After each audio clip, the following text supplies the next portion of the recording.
ദൈവത്തിന് മാത്രം കാവൽ നിൽക്കാൻ കഴിയുന്ന ചില യൂട്ടേണുകളുണ്ട് ജീവിതത്തിൽ. ദൈവത്തെ നെഞ്ചോട് ചേർത്ത് പിടിച്ചുള്ള സ്നേഹത്തിൻ്റെ ഈ തിരുവുകാലമാണ് നോമ്പ്.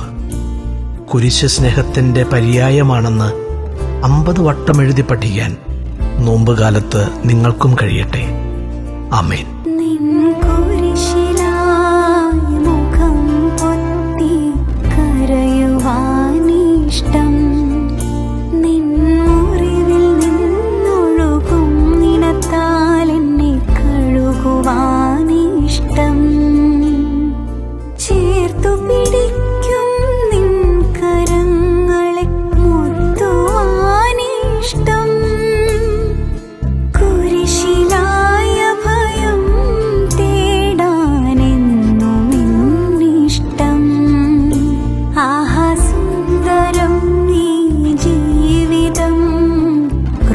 ക്രൂശിതനോടൊപ്പം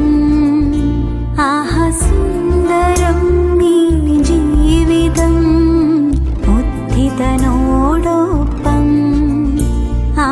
സുന്ദരം ഈ ജീവിതം, ക്രൂശിതനോടൊപ്പം സുന്ദരം ഈ ജീവിതം, ഉദ്ധിതനോടൊപ്പം.